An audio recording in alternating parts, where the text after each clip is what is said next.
From the National Newsroom of the Canadian Press, I'm John Kennedy. Ceasefire talks are reportedly set to resume today between Israel and Hamas.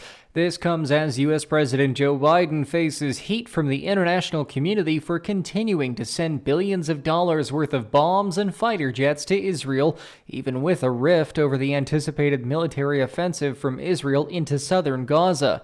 Reporter Britt Clennett is in Tel Aviv. President Biden reportedly greenlighting billions of dollars worth of weapons as part of a long-standing agreement. The Washington Post reporting that the new arms transfer include 2,000-pound bombs linked to air attacks in Gaza, causing mass casualties.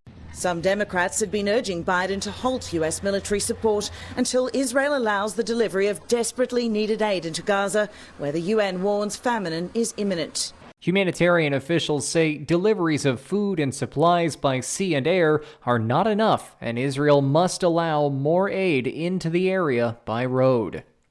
Fisheries and Oceans Canada says the 2-year-old whale calf currently stranded in a lagoon off Vancouver Island appears to be in good condition as officials try to find new ways to save the orphaned animal. Low tide kept rescuers trying to save the calf off the waters yesterday, but the department says officials are reevaluating techniques that have been used so far while deciding what's next. The most promising tool used so far to coax the young animal out of the lagoon appears to be these large metal pipes from a line of vessels being used as a sound wall.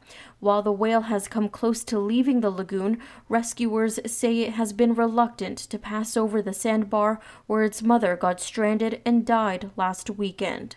Brenda Molina Navidad, The Canadian Press. The Canadian Armed Forces says 70 soldiers have been deployed to Jamaica to help train the Caribbean community troops for a reclamation mission into Haiti. The Department of National Defense says Canadians will instruct the CARICOM troops for a month-long assignment before a deployment. The Caribbean soldiers will head to Haiti and bolster the Haitian National Police Force as they help retake the island from violent gangs. In January, the Canadian Armed Forces led training courses for nearly 300 defense personnel from Jamaica, Belize, and Bahamas. Generations of Maryland longshoremen, seafarers, steelworkers, and crabbers watched in disbelief this week as an iconic symbol of their maritime culture crumbled into the Patapsco River.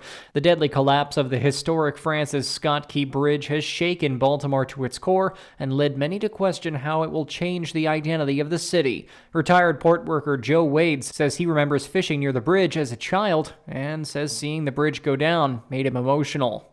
This is the Canadian Press.